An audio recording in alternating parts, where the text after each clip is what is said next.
6:30 CHED Afternoons with Jaylen Nye. Weekdays at 2 on 6:30 CHED. The Edmonton Elks Board of Directors has made the decision to terminate the contracts of President and CEO Chris Bresson, General Manager and Vice President of Football Operations Brock Sunderland, and Head Coach Jamie Elizondo. There's no simple answer to what went wrong. All three departing members of the organization were notified of their dismissal this morning.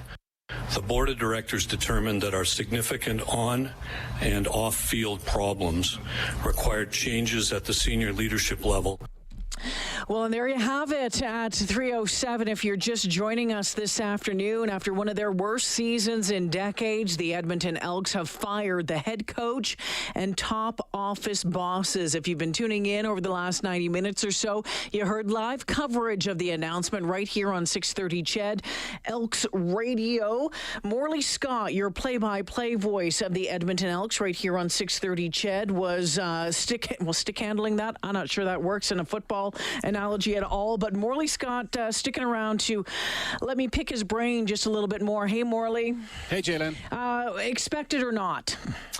Yes and no. I'm surprised, but I'm not surprised. I mean, obviously the results on the field were not good enough, and that leads you to ask some questions. And then there was significant fan unrest, and that really built, I think, over the last month to 2 months, and I think that played a role in it as well. So I'm not surprised they made changes. Kind of surprised at the sweeping changes. I mean, we believe no one seems to know of a professional football team firing their president, their GM, and their coach all on the same day like the Elks have today. So it's a bold move, that's for sure, and it puts a lot of work on the shoulders of those that are here to not only run the franchise now, but find the replacements for the three who have exited today. Lots to talk about with you, Morley. Just wanted to ask you though, why today? Why not on the weekend? Why not after that loss on Friday? Like, why today?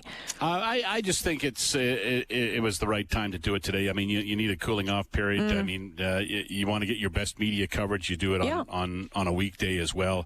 I mean, it's Monday morning after the season ended on Saturday for the Canadian Football League, right? The last two games are played on Saturday. So yesterday, both Brock Sunderland and Jamie Elizondo spoke to the media. Some players spoke to the media too at their year-end availabilities, and then today came the news. So I'm not surprised at the date that they did it today.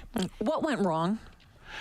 So many things. I mean, it's an excuse, I think, to a certain extent, but COVID played a role in it as far as Jamie Elizondo goes. He wasn't able to really, get his feet on the ground. He couldn't meet with his coaching staff face-to-face until the first day of training camp. He had to start his new job with Scott Milanovich's coaching staff in place for the most part. He wasn't allowed to pick his own guys. He got the job late, was named to the job February 1st, and the work that coaches do in December and January got done in February and March, and that pushed everything else back. And I just think he was behind the eight ball to start with. First-year head coach, no preseason games, a shorter training camp with weird protocols in place for Zoom meetings and stuff like that. So he had a lot of things going against him. Then the COVID outbreak didn't help, and they lost their special teams coordinator before the season, then fired his replacement 3 games into the season.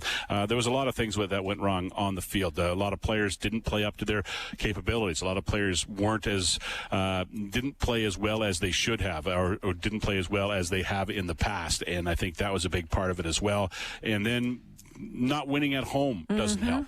And as we heard from Alan Watt when we talked to him earlier, he says when you don't win, everything seems worse, right? Like the hot dogs are cold and the beer's hot at that point, right? And that's when things, the fan unrest really began, I think, about a month ago. And Twitter is not the be all and end all where you should get your opinions from. But if you looked at social media, the unrest was huge. I mean, there people talking about not coming back to the stadium with those 3 guys in place still. So I think the attendance in the final few games of the season played a role in it as well. There's just multiple reasons why this happened today. Morley, were they asked today, or are they concerned about if the name change played a role in maybe not having as many bums in the seats this year?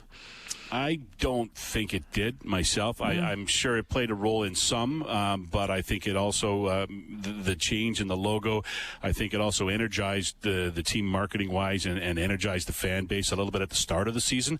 I myself, until the last couple of weeks, thought everyone was over it, but I saw that, and again, when they're losing, that starts to come up again. It's definitely not the reason why they lost. I don't think that played a role in it at all. I think that it played a role in, to a certain extent with some fans, but I don't think it was a major reason why fans were upset. I think it was the product on the field. It was the way things were going with the front office and fan interaction, which as we heard today from Ian Murray and Alan Watt, which had faltered. It was just not a good situation for the fans, and they let everybody know as loudly as they could. One of the interesting comments that I heard today from Ian Murray, he was asked, what they're going to be looking for a new GM, and one of the things right off the top he had said about needing the willingness to be involved with in the community. Is that something that was flagged or has been flagged for quite some time about a real downfall about the person who was in the job before? I think that is one of the requirements of the job in any sport. I mean, you have to, and especially with a community-owned team in a league that deals so much with fan participation, with the fact, sure, they've got a good TV deal with TSN, but they make their money by selling tickets. Bums in the seats is what the Canadian Football League is all about, and I think you have to have that interaction with the fan base, and you have to keep them happy, you have to entertain them, and you have to be involved in the community, especially as a community-owned team. And to a certain extent, that was taken away from Chris Presson by COVID. Sure.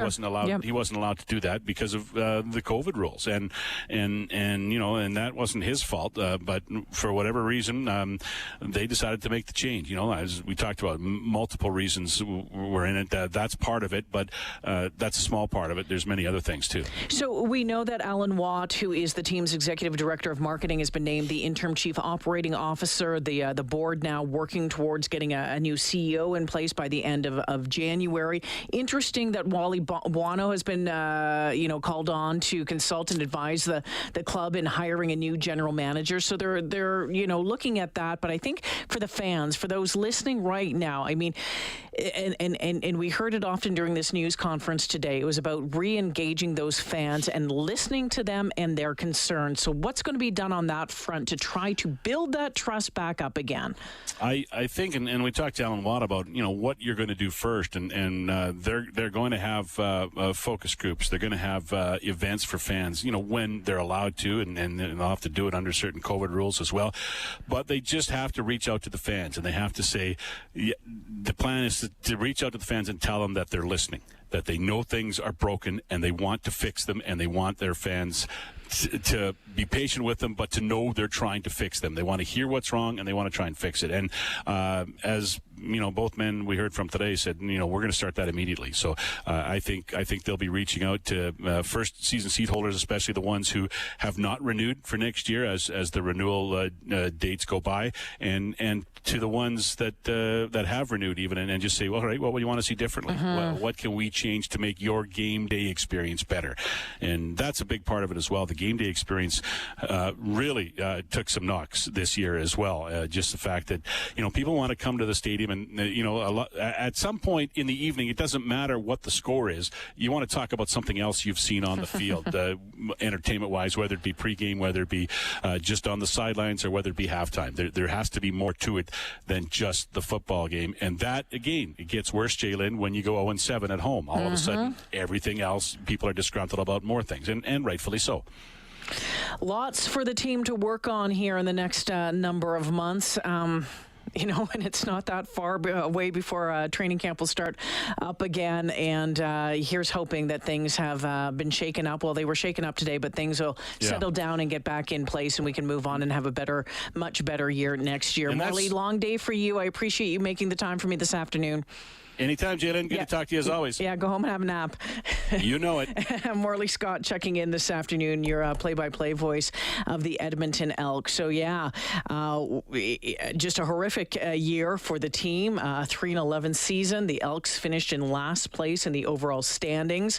So, as mentioned, Alan Watt, the executive director of marketing, has been named the interim chief operating officer. The board has already said that the search has begun for a permanent replacement for the CEO and general manager position.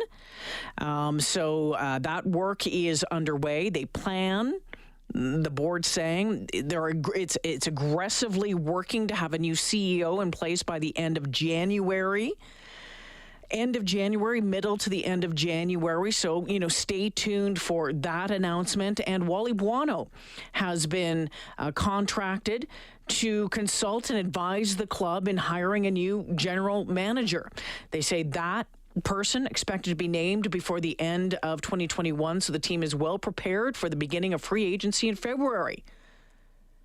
So you, the fan, what do you think? 780-496-0063.